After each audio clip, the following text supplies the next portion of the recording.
Ada yang lebih ekstrim lagi Gus. Kalau kantong bajumu masih menengadah ke atas, itu kau jangan macam-macam. Iya. Kecuali kantong udah ke bawah. Gitu. Iya. Kalau kantong bajumu udah menghadap ke bawah, baru boleh kau ngomong kebenaran katanya. Jadi gitu Gus. Orang-orang yang ngata-ngatain dia alat kelamin depannya K, belakangnya L. Kasih rekening semua. Dikasih nomor rekening semua. Dia gini, saya ingin bernazar di hari Sumpah Pemuda memberikan 500.000. Iya. Kalau berkenan kirim nomor rekening. Abis kata-kata ini Gus, Iya. kata-kata kasar. Dia kirim rekening saya. Ditransfer lah Bapak Kasar. Purbaya lu lihat belum? Nggak mau ngomentari kementerian lain gitu. setelah ribut sama Sanas Bima. Saya kira kemarin Pak Purbaya belum tahu ada menara bicara. Oh fungsinya ini. Fungsinya ini. Alhamdulillahirabbil alamin. Assalamualaikum warahmatullahi wabarakatuh. Waalaikumsalam Udah warahmatullahi. macam ulama acara-acara NU. Acara NU kan gitu pembukaannya gitu kan. Luar biasa. Tapi ini sebelum salam sudah alhamdulillah dulu. Alhamdulillah kita berkumpul maksudnya. Itu secara fatsun boleh nggak Gus? Boleh, tapi apa namanya kalau Tidak umum. tidak umum. Nggak salah, cuma Tidak tidak umum. umum. Tapi kalau di Arab itu sering. Jadi alhamdulillah dulu baru salamnya belakangan. Iya. Arab sering ya Oh, gitu. gitu. Memang agak Enggak, beda. kalau di kampung saya sering kayak gitu orang. Oh, salam belakangan. Bismillahirrahmanirrahim. Alhamdulillahirabbil alamin. Assalamualaikum. Assalamualaikum. Ah, gitu. Oh gitu. Iya. Ada tapi pelan suaranya. Iya, pelan. Lebih Lebih dibanding pelan. assalamualaikum. Iya, Jadi ada kayak prakondisinya kalau dulu. sholat pun kan mungkin karena tradisi Muhammadiyah ya. Jadi bismillahnya pelan.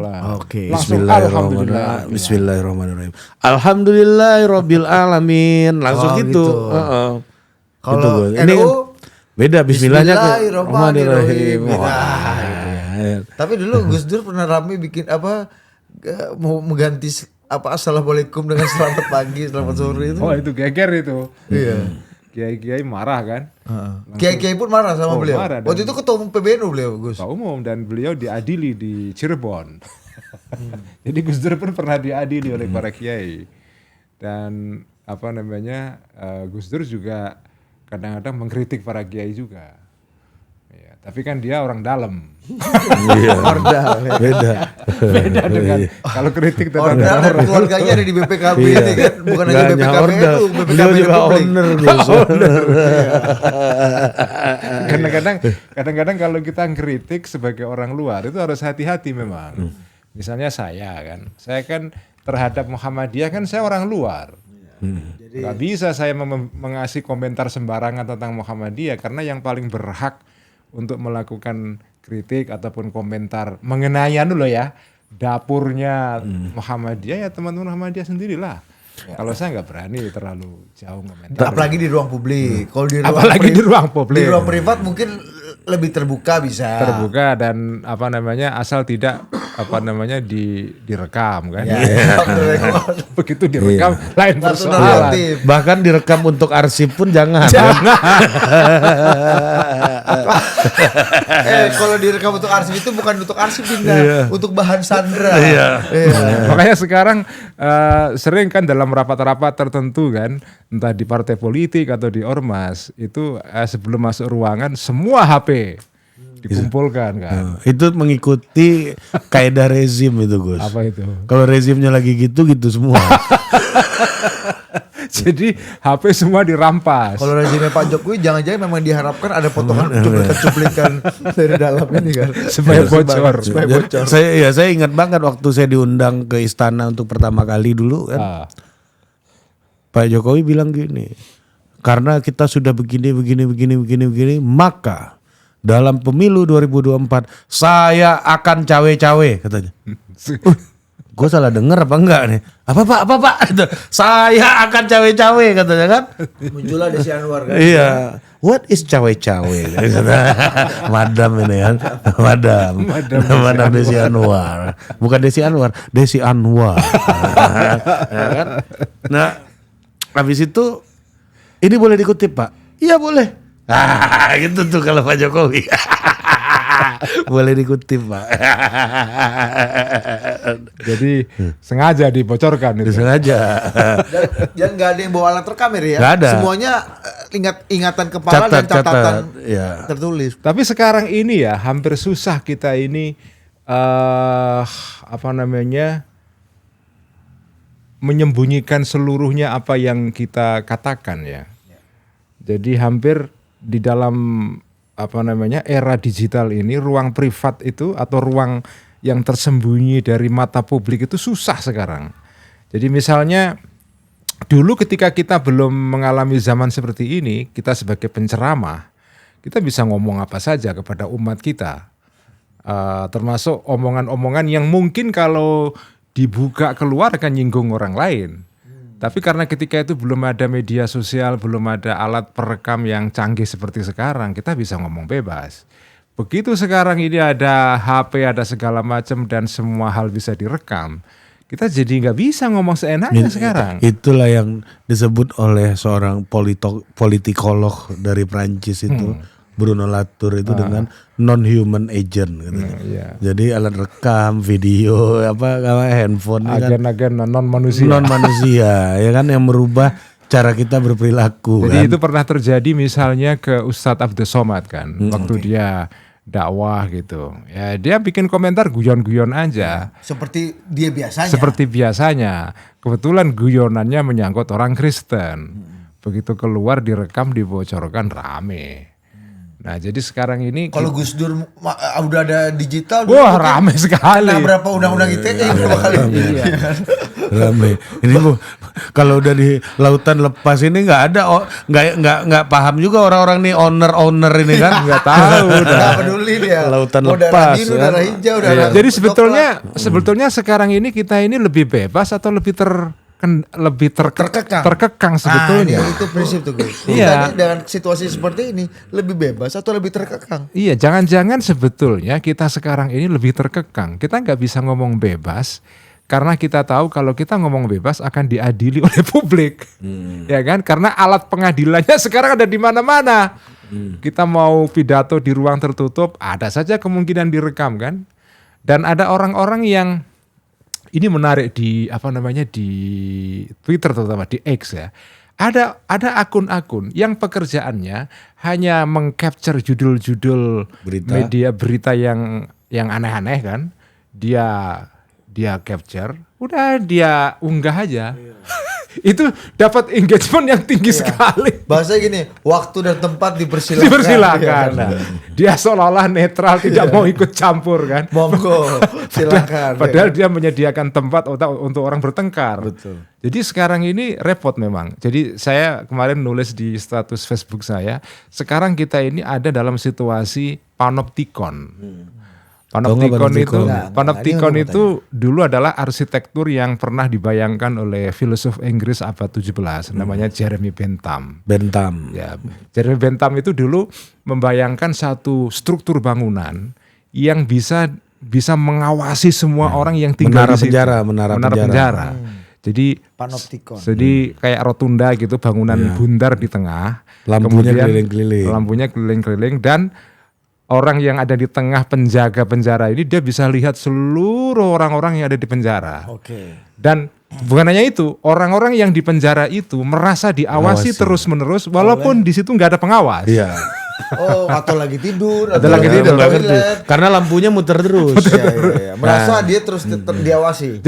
Jadi ada situasi di mana orang merasa diawasi padahal nggak diawasi. Itu Michel Foucault juga bahas itu kan. Ya, jadi sekarang ini kita berada dalam situasi panoptikon ini. Kita sekarang ini anggota DPR misalnya, dia kan merasa diawasi terus-menerus ini. Betul. Jadi sekarang ini orang-orang atau anggota DPR atau para pejabat publik kan mulai was-was kalau dia mau ngunggah foto-foto makan enak, jalan-jalan ke luar negeri, flexing lah. Jadi sekarang ini mulai orang tidak. Sama satu lagi Gus, bukan hanya flexing media sosial.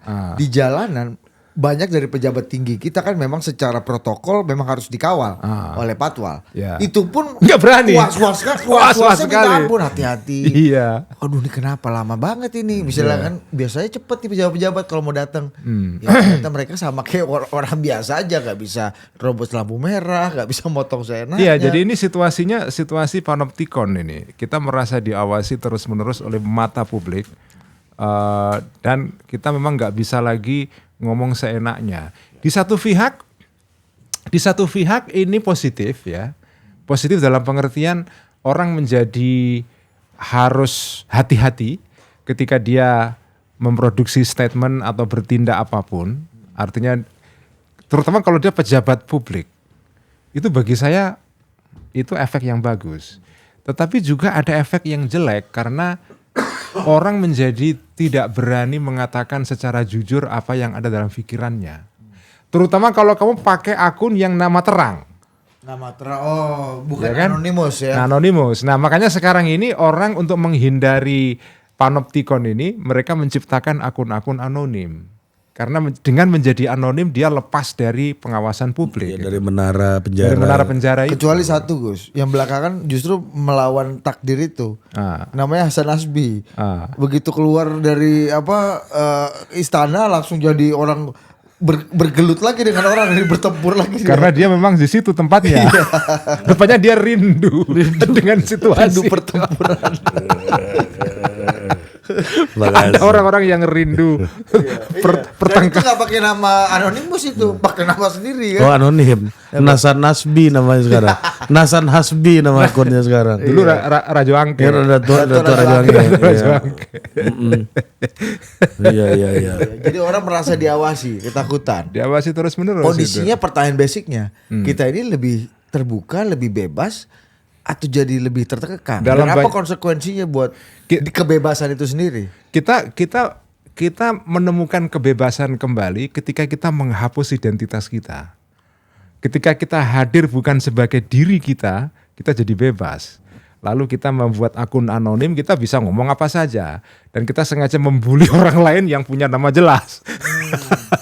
Jadi sekarang ini orang ketika menggunakan nama terang, menggunakan jati dirinya sendiri ya, dia nggak bisa bebas sekarang. Jadi situasi panoptikon ini membuat orang-orang yang punya identitas yang jelas menjadi tidak bisa leluasa bergerak. Bahkan mereka bagian dari orang-orang yang ada di kelompok yang terkenal galak di media sosial. Itu misalnya kalangan SJW lah. Ya, persis. Nah, makanya wokis. Mereka pun bisa jadi korban dari kawan-kawannya sendiri kan, atau kelompoknya sendiri. Ini yang menarik, ada perkembangan menarik di X ya. Jadi sekarang ini Elon Musk beberapa hari yang lalu dia membuat pengumuman dia akan menggunakan AI untuk mengidentifikasi akun-akun yang sengaja mencari engagement. Dengan cara membuat pernyataan-pernyataan yang kontroversial. Kayak tadi Gus Ulul cerita. Jadi nggak tahu bagaimana caranya, tapi dia bisa mengidentifikasi. Tujuan dia adalah untuk membersihkan X ini dari akun-akun yang pertama bot. Kalau bot sudah selesai. Sekarang ini salah satu perkembangan menarik dalam Twitter adalah dalam X ya, bot berkurang drastis. Nah sekarang yang jadi masalah adalah akun-akun anonim. Tapi akun-akun anonim ini tidak mungkin diberangus oleh Elon Musk. Yang mau dia bereskan adalah bagaimana akun-akun anonim yang sengaja mencari engagement secara tidak genuine. Jadi sengaja misalnya ada orang yang cara engagementnya adalah dengan cara mention atau nge-tag sebanyak mungkin orang. Ya kan, supaya dapat perhatian. Iya. Supaya ditoleh. Semua ditoleh kan. Nah sekarang seperti itu sudah nggak bisa lagi. Jadi ini menarik. Jadi sekarang ini ada upaya untuk mengatasi lah problem anonimitas ini. Dan Elon Musk agak serius dalam mengatasi itu Gus ya. Ya karena dia menganggap ini salah satu gangguan atau salah satu kendala di dalam komunikasi media sosial yang terbuka seperti X sekarang ini. Karena ada orang-orang yang memanfaatkan anonimitas untuk mencari engagement secara tidak bertanggung jawab. Artinya menangguk komentar sebanyak mungkin. Padahal sebetulnya isu yang dia lempar ini isu yang sebetulnya tidak terlalu penting. Tujuan dia untuk melempar isu itu sengaja untuk membuat orang supaya dia komentar kan. Nah itu sekarang dia membuat satu mesin atau AI untuk mendeteksi kayak itu. Nah dengan begitu percakapan publik jauh lebih genuine, lebih mencerminkan apa namanya percakapan yang sungguh-sungguh, tidak bot, tidak direkayasa. Sekarang ini ada satu kecenderungan lain, orang kepingin tampil pintar di muka publik dengan cara tanya dulu ke AI, langsung jawaban AI kemudian menjadi konten dia. Ini untuk video konten ini. Konten teks. Teks ya. Jadi misalnya Anda kan cara untuk menarik perhatian orang kan Anda mengunggah status-status yang kelihatan keren. Ya. Nah, Anda tanya kepada AI. Yang poetik lah. Ya, tolong buatkan status-status yang keren tentang isu apa. Iya. Nah, udah dibikin kan? Caption Twitter atau caption Instagram ada gitu, bisa juga ya. Nah, sekarang banyak seperti Bagus itu. juga tuh idenya. Nah, tapi sekarang Elon Musk juga berusaha untuk meng-counter ini dengan cara menciptakan AI untuk mendeteksi orang-orang yang sengaja mencari engagement dengan cara mengunggah status yang keliru seperti ini, yang tidak genuine seperti ini ya. Ya tapi intinya kembali kepada poin saya tadi, sekarang ini situasinya situasi panoptikon. Orang diawasi, ngomong apa saja diawasi. Nah ada dua kemungkinan, ada orang yang diawasi tapi cuek, nggak peduli, emang gue pikirin. Oke. Orang bersangkutan kan, silakan aja dikritik. Aku orang peduli. Aku nggak peduli, saya bukan siapa-siapa misalnya. Saya juga bukan selebriti, tidak khawatir kehilangan follower misalnya. Ada orang yang betul-betul sadar pentingnya follower atau subscriber sehingga setiap kata dan statement yang dia bikin selalu dikalibrasi, diukur sedetail mungkin supaya tidak menimbulkan bumerang. Sehingga efeknya adalah kita akan banyak mensensor diri. Iya. Jadinya normatif aja. Jadi yang terjadi adalah self censorship. Kalau Gus Solil masuk yang satu apa yang dua? Saya yang pertama. Gak peduli saya. Gak peduli. Saya gak peduli. Nah, terus Gus, kalau begitu kan artinya panoptikon nih jadi sesuatu yang nggak bisa kita tolak, dia jadi keniscayaan gitu. Iya kan, bahwa ini sebuah keniscayaan dari era digital ini adalah ada moralitas yang berdiri bak mercusuar yang mengawasi moralitas orang lain gitu. Iya kan, ini gejala zamannya kan. Nah berarti kan orang-orang yang lemah kan orang-orang yang harus tunduk terhadap moralitas publik ini kan ya. Ini gimana Gus? Maksudnya apakah makin sulit untuk melakukan perlawanan atau ya udah nggak ada ruang lagi atau gimana? Kalau kita lihat kan dari pemikiran filosofi gitu misalnya kan, ini kan aliran-aliran poststrukturalis kan sebenarnya ya, yang mana membongkar kemapanan daripada modern institution. Ya kan, kalau Michel Foucault itu kan dulu yang dia kritik adalah kenapa lu gila? Karena dibilang RSJ lu gila. RSJ, iya, RSJ ini siapa? RSJ ini adalah alumni dari universitas. Jadi yang bikin lu gila adalah siapa? Produsen daripada pengetahuan modern, yaitu universitas, kan gitu. Fonisnya dari situ. Dari situ, judgementnya psikiatris itu kan basisnya adalah pandangan pengetahuannya, makanya power/knowledge. Kalau buat Michel Foucault, power itu is knowledge itself gitu. Nah, pertanyaannya sebenarnya dalam situasi kayak begitu kan pada akhirnya seorang Michel Foucault pun gagal untuk membongkar itu ya. Kalau kita merasa diri kita ini nggak nyaman, kecemasan setiap saat, kita datang ke psikiater juga gitu loh.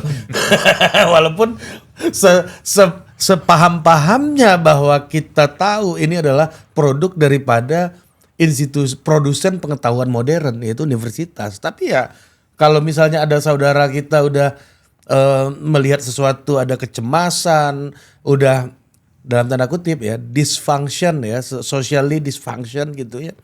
Akhirnya kita nggak ada solusi lain juga, kita berbalik ke tradisi otoritas daripada modern produsen knowledge producer ini gitu. Jadi ya betul. Jadi ya ini kita bicara filsafat ini. Iya. Ya, emang kita punya alternatif lain kan enggak juga pada akhirnya Foucault juga kalau buntu. Iya, saya yakin Michel Foucault juga kalau batuk dia ke dokter. Iya.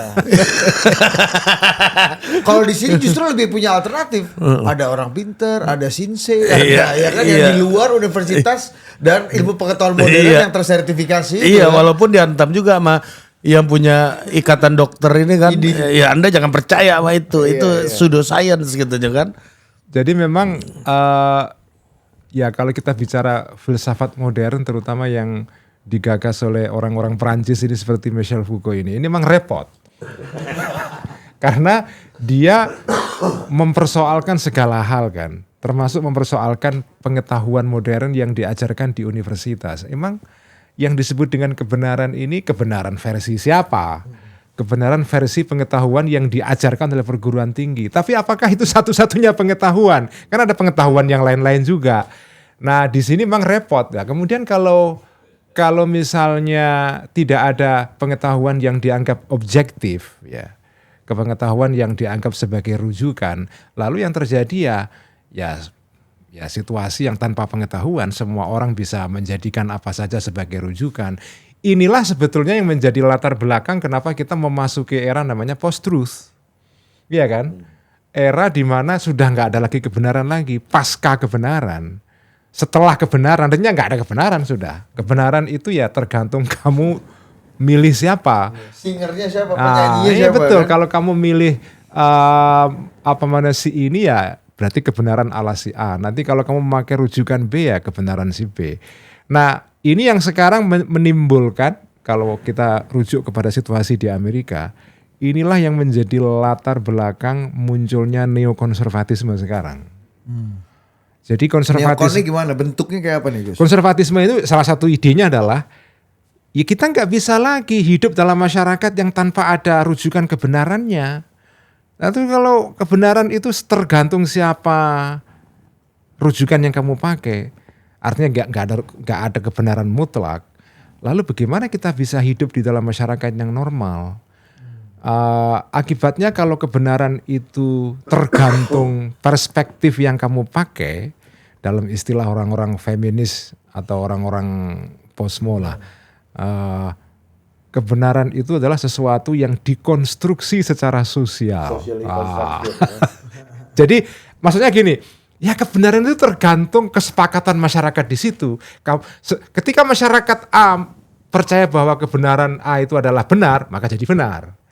Ketika kita pindah ke masyarakat B yang percaya bahwa kebenaran itu bukan A tapi B, maka yang benar adalah B. Jadi kebenaran adalah hasil dari konsensus masyarakat setempat. Seperti bahasa. Kenapa sih orang Arab menyebut nasi itu aruz? Kalau orang Indonesia nasi. Kalau orang apalagi orang Perancis misalnya dia punya bahasa lain. Jadi artinya yang disebut dengan nasi itu tergantung kesepakatan masing-masing masyarakat di situ. Ketika mereka sepakat menyebut nasi jadi nasi. Ketika orang Inggris bersepakat menyebut nasi sebagai rice, maka jadi rice. Nah, kira-kira Michel Foucault itu begitu. Menganggap kebenaran adalah hasil kesepakatan masyarakat. Kalau masyarakatnya berubah, maka kesepakatannya berubah. Lalu pertanyaannya, kebenarannya di mana? Nah, situasi betul. Nah, situasi ini membuat kebingungan, masyarakat bingung. Nah, karena inilah yang menjelaskan kenapa misalnya timbul fenomena transgenderisme di Amerika atau di Barat lah ya. Ketika ada orang merasa saya laki-laki walaupun dia perempuan, saya merasa laki-laki kok. Ya udah, karena kamu merasa laki-laki, kamu laki-laki. Atau bisa, kamu itu dibenarkan. Sekarang kan begitu. Ya kan karena logika socially constructed tadi. Ya begitu. Ya tergantung kamu sepakat apa. Ya sosial memberikan ruang lain gitu kan. Ya. Nah, tapi kalau itu disepakati, maka di dalam masyarakat tidak ada kebenaran lagi. Jadi bingung kita. Nah, inilah situasi yang melahirkan konservatisme baru. Kaum kanan di mana-mana. Sampai pemenang Nobel perdamaian pun dari mana kemarin, dari Venezuela ya. Ya. Itu juga pemenang hadiah Nobel adalah seorang konservatif. Siapa namanya? Perempuan, iya. Jadi lupa saya. Iya. Nah, padahal kami mau mengusulkan Natalius Pigai. Ya kan? Budi Ari Nobel Ekonomi kan. Keburu diganti. Iya, keburu diganti. Ya masih bisa kan? lanjut Natalius Pigai itu. Nobel Nobel Perdamaian. Prize ya. Masa dari Asia Tenggara cuma Usku Belo sama Ramos Horta ini kan. Sama Maria Ressa. Kalau Nobel Science Bahlil. Kalau itu udah mulai ngaco nih.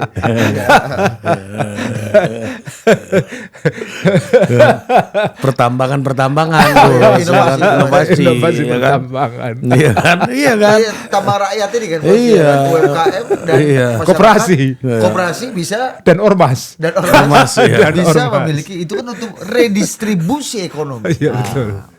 Itu Nobel kan inovasi sama kayak ini dong ya kan. semoga Kalau bagian kata ini Amartya Sen kemiskinan struktural Amartya ini Sen. semoga bagian ini nggak ditonton oleh Kanda Bahlil. Bahlil. Ya kan kita mau mengundang beliau kalau beliau berkenan di sini kan. Kanda ini kan. Ya Kanda. Ya. Iyalah Kanda. Ya kan. Nah terus gimana Gus? Ya, maksudnya ujungnya mau kemana? Maksud saya gini, ketika panoptikon ya memang akhirnya Michel Foucault pun terjebak dalam panoptikonnya sendiri gitu ya. Ya dia menciptakan ruang yang dia menciptakan juga ruang, menciptakan kebenaran baru tanda kutip ya. Yang kemudian kebenaran ini juga mengawasi kebenaran orang lain. Jadi gini, ini yang menarik ya. Orang yang menyebut bahwa dirinya itu pluralis misalnya. Saya menghormati semua jenis kebenaran. Karena kebenaran itu relatif. Karena kebenaran itu relatif. Itu sebetulnya pernyataan itu kalau ditelusuri lebih jauh sebetulnya tidak seperti itu. Kenapa? Karena banyak sekali orang-orang yang mengklaim bahwa dia itu menghormati segala bentuk opini, ya. Dia mengklaim dirinya pluralis, ya. Tapi ketika dia berhadapan dengan pandangan yang tidak pluralis, dia kemudian tersinggung. Dia kemudian, misalnya begini, orang-orang yang menganggap seperti Foucault tadi itu pengetahuan adalah hasil dari konstruksi sosial, kesepakatan masyarakat ya. Orang-orang yang berpandangan seperti ini ketika berhadapan dengan kebenaran yang berbeda, yaitu kebenaran orang-orang yang percaya bahwa kebenaran itu tidak dikonstruksi secara sosial, ya ada kebenaran yang objektif itu dia marah sekali. Karena gini, orang yang mengklaim dirinya pluralis itu sebetulnya dia juga mempunyai klaim terhadap kebenaran tertentu. Ini agak abstrak ini ya. Ya. Jadi gini. Dan berlindung dalam kebenaran relatif itu. Ya, seolah-olah dia relatif padahal sebetulnya ada semacam absolutisme di dalam klaimnya itu. Jadi ya tapi bungkusnya relatif. Tapi sebetulnya ada absolutismenya. Absolutis. Itu seringkali begitu. Seringkali begitu. Jadi ini untuk menjadi pembeda dari ini SJW banget nih. Iya. Ukis nih kan. Iya. Untuk menjadi pembeda dari yang rigid, yang puritan, fundamentalis, yang tertutup, konservatif ya. Jadi seolah-olah orang yang mengklaim terbuka ini dia bisa terbuka kepada apa saja. Tapi sebetulnya di dalam pendapatnya itu sendiri ada klaim absolutistik. Bahwa pandangan yang paling benar adalah pandangan yang mengklaim dirinya terbuka. Kalau ada pandangan yang mengklaim dirinya tidak terbuka, maka itu salah. Jadi itulah absolutisme itu sendiri. Iya, jadi dan itu sering terjadi sekarang ini karena kita ini misuhnya nggak jauh-jauh terus itu. Iya. Iya makanya Pisu saya lebih khawatir yang nonton podcast ini Ferry Amsari ketimbang Kanda Bahlil. Da Ferry saya sini juga bisa ikut. Iya, Da Ferry sini Da Ferry. Kita ngomongin Dirty Vote. Iya, ngaji dulu. Ini apa namanya? Lesehan dulu di sini. Gus lu udah nonton Dirty Vote yang baru? Iya. 4 jam ya? Berapa jam ya? Belum, nanti kita nobar di sini. Lanjut. Nah, saya dulu tidak menyadari ini ya. Tapi dalam Dan Anda juga dulu berlindung dari kebenaran. saya juga relatif mungkin itu. dulu kena penyakit itu juga. Nah, sekarang saya mulai sadar bahwa ternyata orang-orang yang memiliki klaim pluralis atau terbuka atau toleran atau segala macam, kadang-kadang dia sebetulnya tidak toleran-toleran juga. Jadi orang yang mengklaim toleran, he or she is not that tolerant enough. Ternyata begitu. Karena diumumkan. Karena diumumkan. Nah, paradoksnya adalah orang-orang yang Bangke. Iya. Dia yang menabiskan dirinya, bukan orang lain yang apa namanya tuh? Ini memberi legitimasi. Kayak Rocky Gerung. Enggak, ini contoh yang bagus. Pak Rocky itu nggak pernah menasbihkan dirinya sebagai prof. Rakyatlah yang memberi.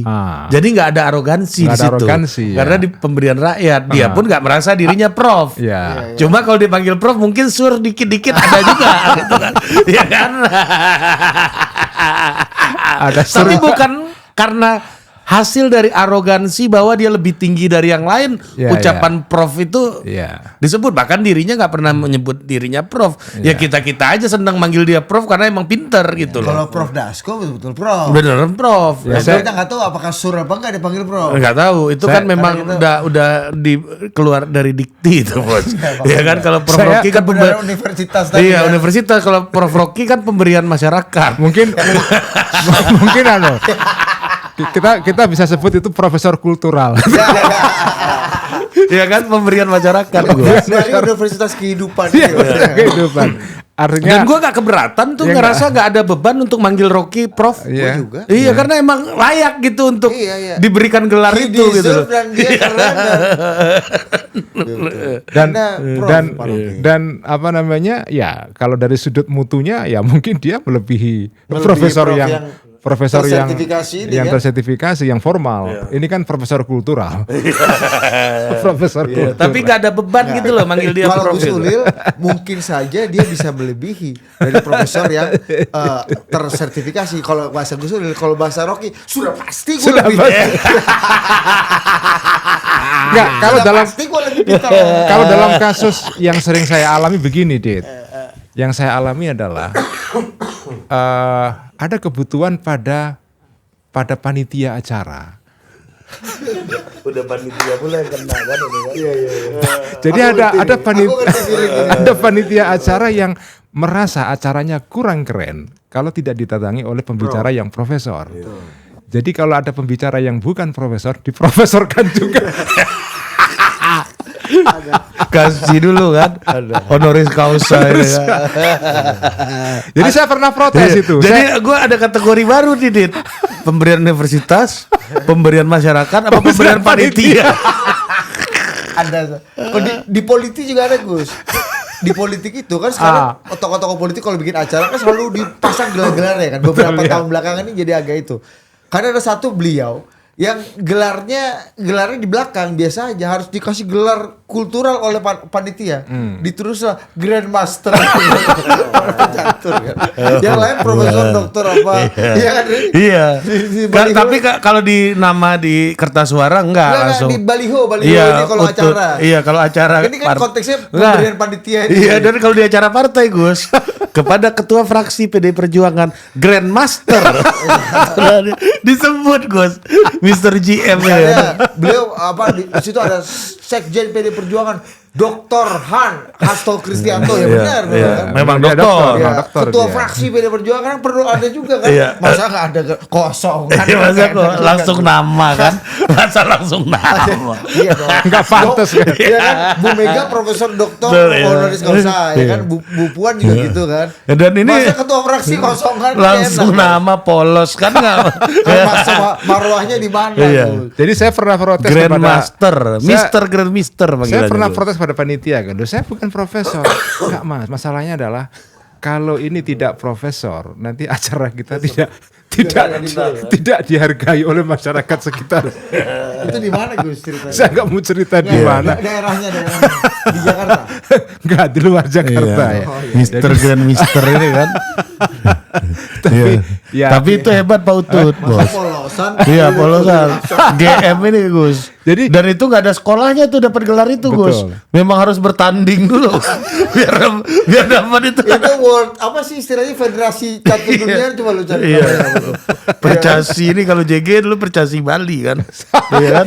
Emang JG ini Itu kan. lebih susah dari Profesor Kuman Iya, dia ya. udah berapa kali bertanding, berapa kali kalah, berapa kali menang, berapa kali remis kan? Judith Polgar Iya. sama Kasparov ini kan. tapi memang mungkin ya ini ada kaitan juga dengan kultur kita.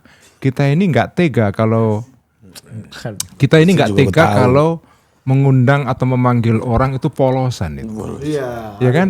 Makanya minimal ada hajinya kan. Enggak, minimal ada mas, mbak, kakak, bang, apa namanya? Gus, tapi kalau haji itu sekarang paling tinggi Gus. Oh gitu ya. Paling tinggi Gelar paling tinggi haji. menurut siapa? Menurut orang-orang politik.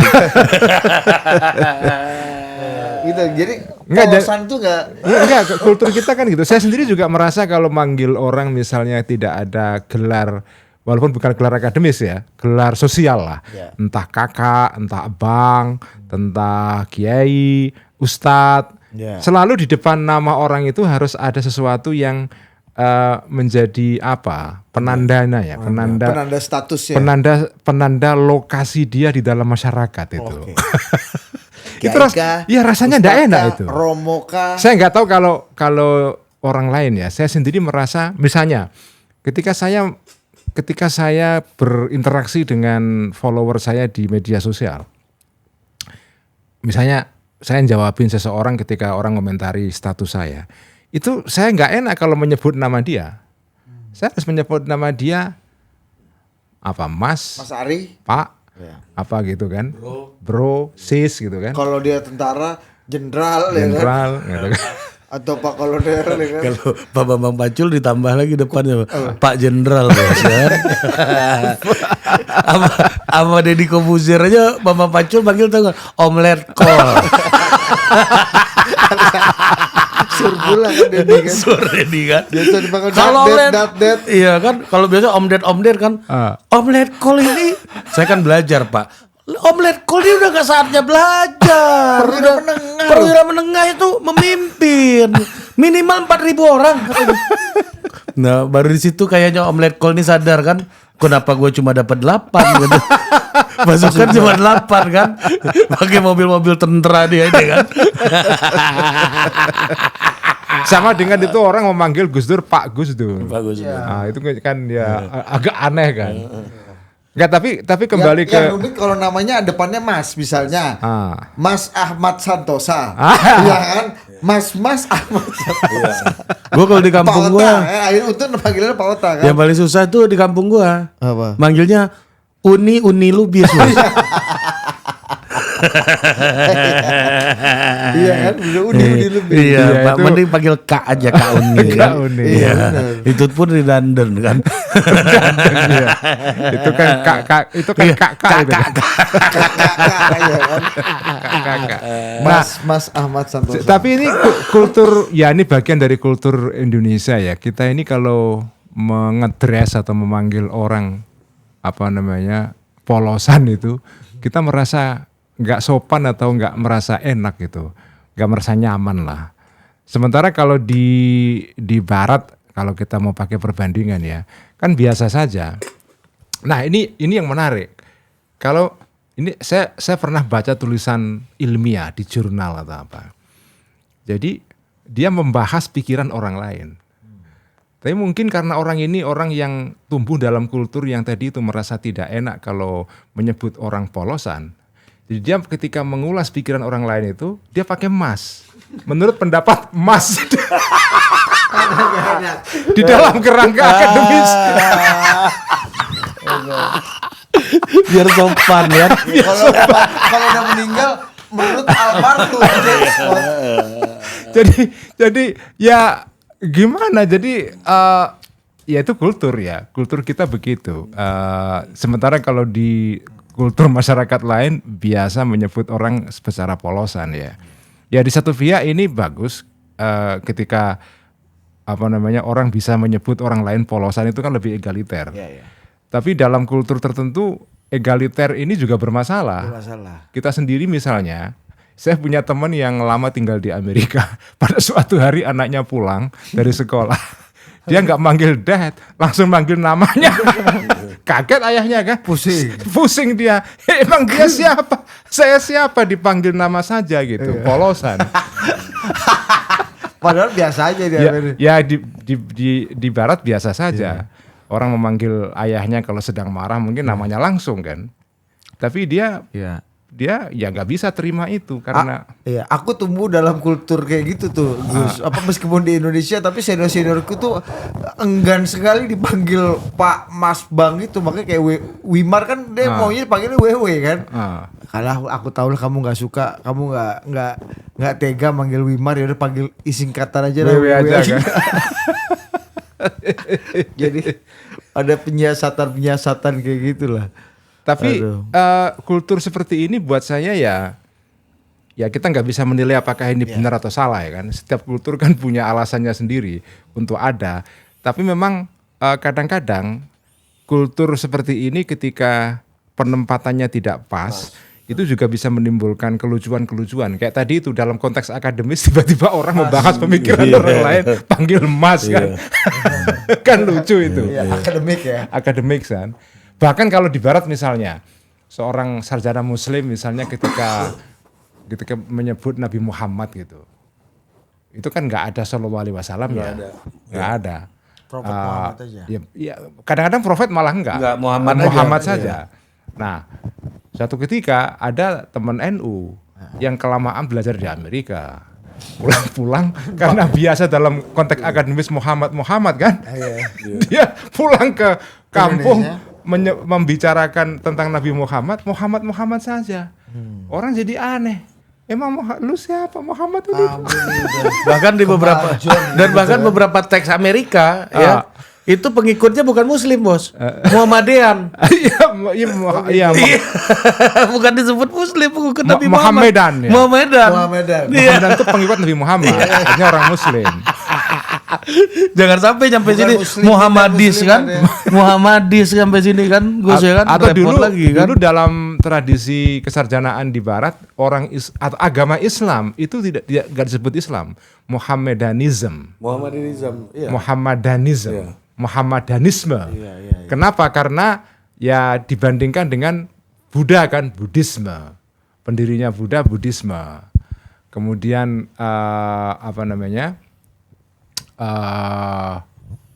agama Kristen, Christianism atau Christianity karena pendirinya Kristus. Lalu mereka menyamakan itu analoginya ke Islam karena menurut mereka pendirinya Muhammad maka Muhammadanism. Tapi sekarang sih sudah jarang yang menggunakan itu ya. Itu lama-lama lah itu. Ya. Teks-teks yang saya baca waktu nulis skripsi dulu masih ada. Dan itu yang pakai bukan hanya sarjana barat saja, sarjana muslim pun abad 19 awal abad 20 itu juga menggunakan kata Muhammadanisme. Disitulah saya mulai ini curiga ya. Ini bukan menuduh nih, ya kan? Tapi meskipun kata Kang Sobari apa? Menduga itu sama kayak menuduh. Gitu. Tapi ini dalam konteks akademik ya. Saya merasa itu ya. Hati-hati banget ya. Muhammadiyah itu dari Muhammad Abduh. Muhammad Abduh. Iya. Karena ajarannya Muhammad Abduh semua. Muhammad Abduh, bukan Muhammad Nabi Muhammad. Iya, maksudnya lebih applicable seperti halnya ajarannya Muhammad Abduh kan soal empowerment, soal gitu loh. Dan saya nggak pernah mikir ini, mungkin juga ya. Iya kan? Mungkin karena kayak Almanar segala macam kan itu semuanya Muhammad Abduh gitu. Memang inspirasi paling besar berdirinya Muhammadiyah datang dari Muhammad Abduh.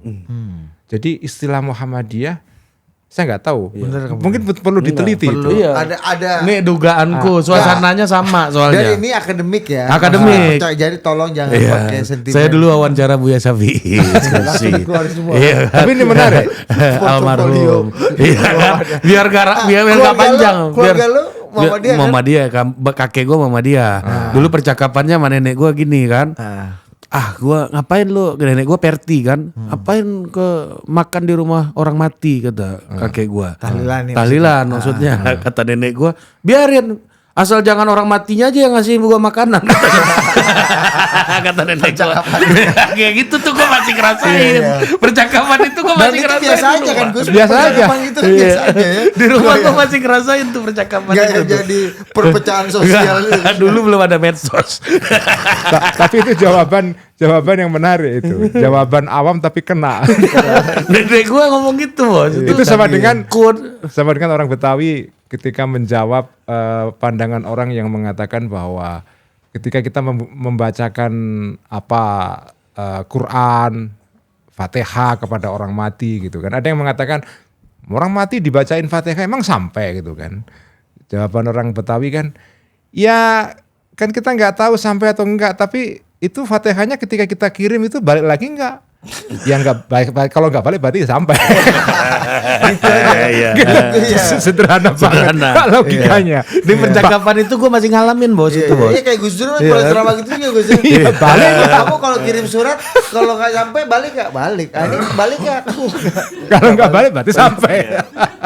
Iya kan? Iya, mudah jadi permudah. Itu percakapan gitu nggak ada di rumah Budi. Nggak ada. Biasa kan kultur sekuler ya kan. Mungkin sekarang itu banyak, cuma percakapan seperti itu agak jarang diungkapkan lagi di media, di digital, karena sindrom panoptikon tadi itu ya, panoptikon.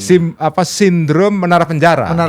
Ya betul, menara penjara. Jadi sekarang ini orang jadi takut berkata-kata tertentu yang potensial menimbulkan kontroversi dan polemik yang merugikan dirinya sendiri, takut dibully, akhirnya dia berkata-kata yang aman-aman saja. Jadi para pemirsa, kalau Anda menyaksikan penjelasan Ari tadi soal Muhammadiyah, jangan diperpanjang. Itu tidak ada dari percakapan dan dipotong, itu berarti Ari terkena sindrom panoptikon. Tapi enggak usah dipotong. Ini kan temuan akademik. Iya makanya. Ya kan? Ini kan kasih tahu. Tapi enggak gue ungkapkan waktu di jurnal enggak kan. Cuma ini temuan. Jadi Anda tiba-tiba kok mendengar penjelasan ini apa tuh? Kok tadi enggak ada? Itu berarti temuan. Menara penjara. Tapi ini menarik. Saya enggak pernah kepikiran seperti yang dikatakan Ari tadi itu. Muhammadiyah. Pengetahuan Gus banyak. Tidak hanya bola kan. Segini doang kita, ya kan? Ari itu kelebihan pengetahuannya berlimpah. Berlimpah sedikit. Itu yang menutupi saya yang gelas kosong ini kan. Yang tidak berlimpah dompetnya aja. Wah, Gus Ulil belum update. Jangan dideklar Dinda. Flexing nanti. Kita mah sederhana. Itu sederhana. Nanti kawan-kawan nggak mau diajak makan pecel lele lagi sama kita, ya kan? Nanti abang-abang nggak ngasih lagi. Iya kan susah. Kalau ajarannya salah satu abang kita. Mobil jangan terlalu bagus Dinda. Dinda kalau masih nganter proposal nanti nggak tembus. Kalau mobil udah terlalu bagus. Iya. Ada lebih ekstrim lagi Gus. Kalau kantong bajumu masih menengadah ke atas, itu kau jangan macam-macam. Iya. Kecuali kantong udah kedap ke bawah. Gitu. Iya. Kalau kantong bajumu udah menghadap ke bawah, baru boleh kau ngomong kebenaran katanya. Gitu. Ada kayak gitu tuh, ekstrim tuh. Abang nih. Kalau masih ke atas, ya kan? Jangan lu macam-macam. Iya, lu jangan terlalu benar-benar aman katanya. Kebenaran itu relatif, balik lagi ke pluralis. Iya. Tapi bagus ini. Artinya kalau kau masih mengharap orang lain memberi kamu, kau jangan main-main lah. Harus berbaik-baik hati kepada orang Jangan lain. terlalu banyak kasih makan ego kan. Lu ceritain dong pengalaman terbaru Hasan Nasbi dengan para pengkritiknya di digital. Nah, ini Hasan Nasbi ini dia minta besok sebenarnya diceritain di podcastnya tapi nggak apa-apa lah ya. Ya, jadi banyak lah yang bully kan, kata-kata kotor, alat kelamin segala macam lah, kita udah sama-sama tahu lah Gus bahasanya kan. Terus Hasan Nasbi bilang gini, karena kemarin tuh tanggal berapa? Di DM 11 ya? Iya, tanggal berapa kemarin? 28 ya? 27. Hah? 27 ya? Oktober. Nah, nggak tahu berarti 27, 28. Jadi gua nggak ngerti tuh angkanya. Kenapa angkanya 28 kemarin. Tapi intinya gini, saya bernazar. Hari ini mau memberi orang 28 orang tuh 500.000. Minta dong nomor rekeningmu katanya kan. Dalam rangka Hari Sumpah Pemuda. Oh iya, dalam rangka Hari Sumpah Pemuda kan. Iya kan. Terus kasih 28 orang 500.000 per orang Gus. Ya kan. Semua ngasih nomor rekening Gus. Jadi gitu Gus, orang-orang yang ngata-ngatain dia alat kelamin depannya K, belakangnya L. Kasih rekening semua. Dikasih nomor rekening semua. Dia gini, saya ingin bernazar di Hari Sumpah Pemuda memberikan 500.000. Iya. Kalau berkenan kirim nomor rekening. Abis kata-kata ini Gus, kata-kata kasar. Dia kirim rekening set. Ditransfer lah Bapak Semoga Hasan. bermanfaat. Ditransfer dan terus dikasih semoga bermanfaat. Pasti Pak bermanfaat. Ini orang nggak bisa kata-katain. Iya, kata Bang Hasan, kita lagi menguji iman yang kata-kata. Nah kita nanti tanya berapa persen yang keberhasilan ya kan? Nah itu 100% detail kan? besok lah kita tanya kan. Ini nggak tahu ya. Iya. Itu nazar, Itu itu termasuk ibadah. weapon of the week nggak kayak gitu? Saya nggak tahu itu apa cara Hasan Nasbi mengolok-ngolok para pengolok-ngolok dia atau gimana? Iya itu memang Dia itu. bernazar katanya Gus. Nazar di hari Untuk Sumpah cita-cita Pemuda apa juga kita nggak tahu kan. Biasanya kalau nazar ini cita-cita sampai dulu kan, baru nazar. Jadi kalau ya Canggih tuh Bang Hasan Nasbi Gus, ya kan. Tapi kemudian saya kepikir begini ya. Ya saya tahu, saya kalau nengok apa namanya akunnya Hasan Nasbi ini, kalau dia apa ngunggah status kan, selalu yang saya lihat adalah komentar orang terhadap status dia ini. Ya Allah isinya, aduh. Oh tapi ada yang terbaru nih Gus. Purbaya lu lihat belum? Nggak mau ngomentari kementerian lain gitu. setelah ribut sama Hasan Nasbi. Tanya Gus tadi, Pak Purbaya, ini gaji guru jadi naik apa enggak nih? Wah kalau itu saya harus bicarakan dulu di internal Kementerian Keuangan. Oh gitu Pak? Iya saya disuruh jawab begitu terus untuk semua pertanyaan. Soalnya nggak boleh macam-macam. Oh begitu. Jadi sekarang dia udah kapok ya, Iya. bikin pernyataan yang kontroversial ya. Ya kesalahannya satu aja menurut saya Gus. Kemarin Pak Purbaya bawa-bawa survei. Kepuasan publik. Dulu Pak Jokowi juga ditanya mau nyapres nggak Pak? Nggak pernah bawa survei Gus. Buat internal aja dia diskusi kan.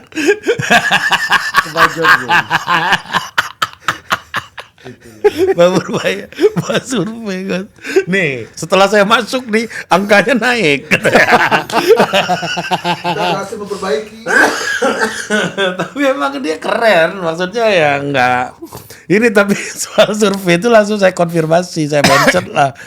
Ya kan, prof kita yang menjadi acuan per survei. Ternyata benar. Al-Muqarrab Burhanuddin Muhtadi kan. Prof, udah diskusi belum sama beliau gitu kan. Saya udah lama enggak, hehehe. Berarti sebelumnya ada.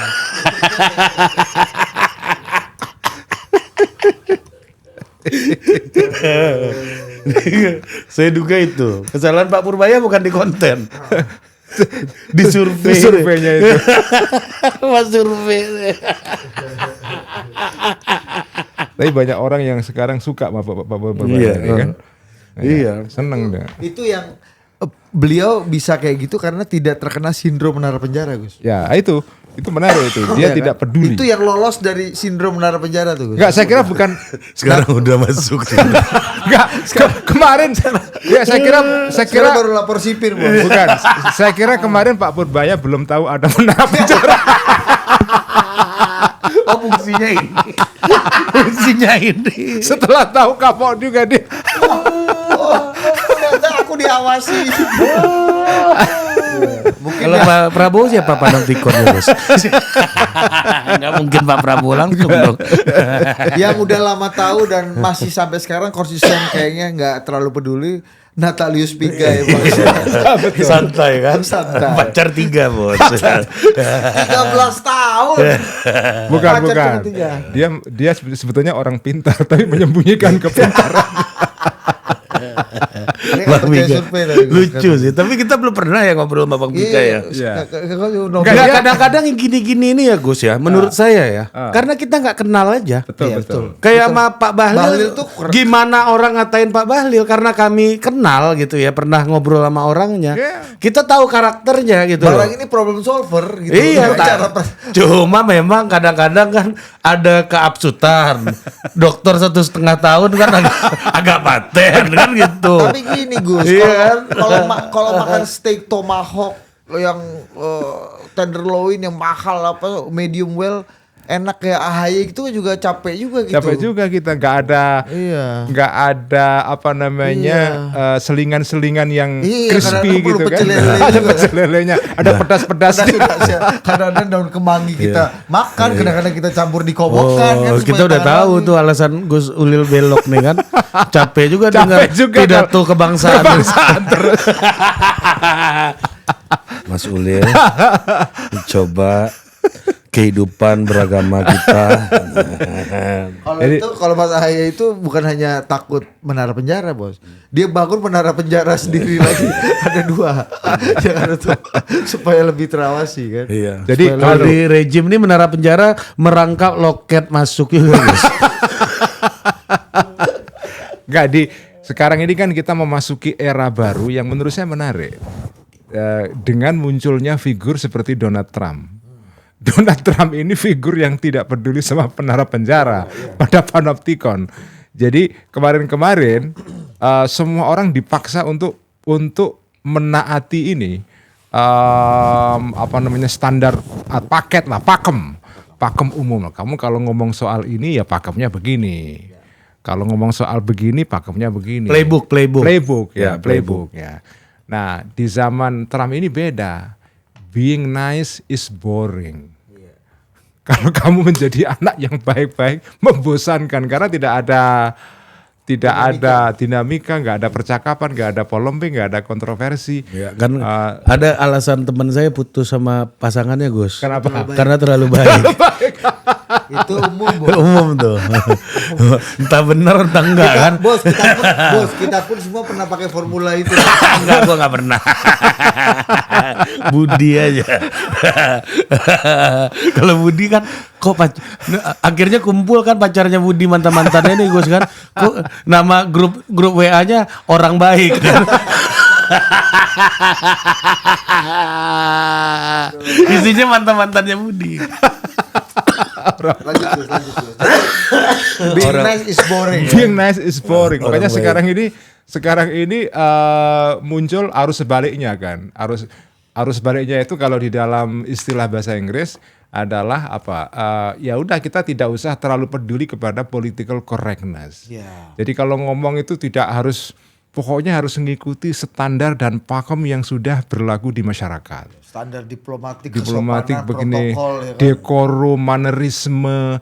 Pokoknya kalau kamu bicara ya harus sesuai dengan harapan dan ekspektasi publik. Dan itu yang mendapatkan exposure dan atensi tinggi dari publik kan. Let's say misalnya kemarin KTT ASEAN deh. Donald Trump datang disambut sama Perdana Menteri Anwar. Nari-nari kan gini, kayak YMCA kan. Gitu. Terus gimana kita lihat kelakuannya kelakuannya Perdana Menteri Timur Leste secara Gusmo. Iya kan? itu very undiplomatic. Itu PM Jepang apa bingung. Apa nyium balik. Lili Bali ini kan. Iya. Kacau bos. Nah, tapi gini. Tapi itu punya tadi kan saya bilang dari awal saya ketika bermain media sosial kan saya termasuk orang yang seringkali mengabaikan menara penjara ini. Nggak pedulilah orang ngomong apa tentang saya. Kalau saya punya pendapat ya saya kemukakan. Meskipun kadang-kadang saya juga mempertimbangkan menara penjara ini, karena ya kalau kita terlalu melawan tembok kan capek juga. Iya kan. Ini soal tenaga ini kan. Tenaga capek juga. Dulu Masih muda, masih kuat. Meladeni macam-macam kan. Sekarang capek juga. Iya kan? Tapi pada ini kalau main tenis pun satu set pun dihitungnya sampai 4 aja sekarang. Enggak sampai 6 kan gue sekarang. Dipotong. Iya kan sampai 4 aja kan. Nah, tapi saya pada dasarnya senang dengan adanya perkembangan seperti ini, yaitu orang sekarang mulai jengkel ketika pembicaraannya harus dikontrol sesuai dengan standar pakem yang dibuat oleh menara penjara ini gitu loh. Makanya orang kayak Rocky jadi laku. Jadi laku gitu kan. Jadi Babang Pacu. Orang-orang yang ngomong sembarangan tanda kutip ya, yang kurang ajar atau dalam istilah Rendra dulu uraan. Iya. Apa? Uraan dulu, tapi pinter gitu ya. Ya, apa namanya dulu ada gerakan kaum uraan. Oh, ada gitu. Ya, zaman Rendra dulu ketika dia bikin kemah di Parangtritis kan. Kemah kaum uraan. Artinya orang yang tidak ngikuti pakem umum gitu. Iya. Nah, saya senang sebetulnya karena dengan begitu kemudian orang lebih berani mengemukakan pendapatnya secara jujur, tidak harus mengikuti pendapat publik kan. Ada ventilasi udara lah Gus ya dalam ruangan ini ya. Saya senang aja gitu melihat perkembangan ini. Jadi sekarang orang mulai berani melakukan atau mengemukakan statement yang politically incorrect. Secara politik tidak benar dalam pengertian tidak mengikuti pakem umum. Tapi nanti ada mungkin ya Gus, orang kembali rindu, butuh dan menyukai correctness.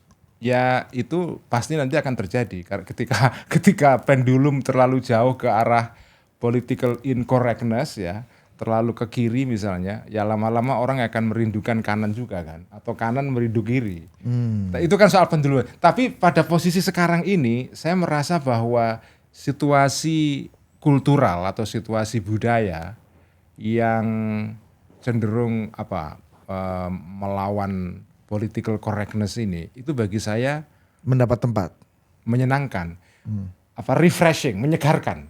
Dan mendapat tempat nggak? Sekarang mendapatkan tempat. Dulunya disensor. Ya. Sekarang mendapatkan tempat itu. Uraan ini ya. Ya, kaum uraan yang berani mengemukakan tidak sesuai dengan standar. Tapi menjadi uraan itu harus genuine Gus atau bisa difabricate. Jadi kayak misalnya let's say nih eranya quote unquote incorrectness atau uraan. Orang yang sangat korek seperti Mas AHY melihat fenomena zaman dan kebutuhan pasar gini, dia bisa nggak cocok nggak dan meng-create urakan? Caranya menjadi uraan, lebih uraan gitu menurut Gus. Ya mungkin ada juga konsultan untuk ya, gue baru mau jawab itu. Konsultan uraan. Konsultan urakan. Lu jangan, bos. Ini Gus bos, beliau ini bos. Jangan lu turunin jadi konsultan. Iya kan? Kalau konsultan kan antara riset dan pesan-pesan klien kan. Kalau Gus ini kan antara ayat suci dan juga pikiran ketuhanan teologis bos, ya kan? Iya kan? Betul. Jangan lu bawa karya itu lagi. Itu tugas Pro Burhan. Iya, ke Bang Hasan nggak apa-apa lu tanya. Bang, bisa nggak Bang? Jadi lebih uraan. Bang, mana yang lebih uraan, mana Ahok apa Purbaya Bang? Itu kan, abang trauma ya sama yang uraan ya. Kayaknya yang tertib juga nggak bagus-bagus amat buat abang. Kata Abang Hasan, sorry ya. Sorry ya. Udah. Tapi itu enaknya kita karena berkawan mau ngata-ngatain kayak apapun ya mudah-mudahan nggak tersinggung. Kita yang merasa kita berkawan sama dia. Iya. Tentu dia merasa kita kawan dia. Iya. Ini kalau sama rejim tuh Gus kadang-kadang hubungan gitu Gus. Nggak hanya Pak Prabowo ya, tapi semua rejim lah. Kita ngira friend, dia lihat kita vendor. Jadi friendor. Kawan yang vendor. Karena sur sendiri. Iya, sur. Banyak orang korban vendor ini banyak Gus. Atau vendor yang kawan. Iya kan? Ya kan selama ini ternyata dikira berkawan ternyata vendor kan. Itu hati-hati. Ya kan? Kalau kami kan memang merasa ya friend aja. Nggak, jadi Ya kan? kembali ke tadi itu apa namanya? Ya, sekarang menurut saya ada pendulum sejarah yang bergerak ke arah yang berbeda ya. Dan itu bagi saya sehat. Ketika pada periode kemarin yang dominan adalah orang harus ngomong sesuai dengan pakem yang normatif, yang segala macam. Tiba-tiba sekarang ada pendulum ke yang lain. Justru menampilkan hal-hal yang uraan, yang tidak sesuai dengan pakem gitu. Itu bagi saya ya bagus, ada penyeimbang kan. Sekarang ini kan misalnya, sekarang ini di media sosial perasaan saya ya, kalau orang itu ngomong tidak menyerang pemerintah, kayaknya kurang afdol itu, kurang politically correct. Jadi kalau kamu ngomong sesuatu yang agak pro pemerintah atau bahkan pro pemerintah, itu politically incorrect. Itu sudah pada diri. Soal moral tuh apa jadi? Apa? Gus Dur pernah ngomong soal ya moral politiknya dianggap Dosa itu. Dosa. Itu adalah political sin. political. Dosa politik gitu. Itu saya setuju, Gus. Setuju. Sebelum Hasan Nasbi bebas. Sekarang setelah bebas. Setelah bebas dia bikin moral sendiri kan. Bebas bahasanya. Tapi Budi Ari meskipun udah bebas belum menciptakan moral baru. Iya, belum move on. Tapi saya senang dengan orang-orang kayak Hasan Nasbi itu karena gini. Saya kira publik itu, saya nggak tahu, tidak bisa menilai sepenuhnya apa yang menjadi perasaan publik. Tapi dugaan saya, publik itu ngerti kok. Orang yang ngomong jujur dan genuine, tidak dibuat-buat, meskipun dia tidak setuju, dia akan tahu itu. Dan lama-lama mungkin dia juga akan menyadari kebenaran. Kalaupun tidak benar, dia paham lah. Saya paham, meskipun tidak harus setuju. Misalnya kayak orang Hasan Nasbi ini, saya kan ngikuti dia kan sudah cukup lama. Saya melihat dia mengatakan sesuatu yang ada dalam pikirannya. He speak his mind. Itu bagi saya yang penting. Selama orang itu speak his mind atau her mind, karena sekarang kalau kita ngomong harus his atau her. Nggak boleh founding fathers. Itu bagian dari political correctness juga. Founders.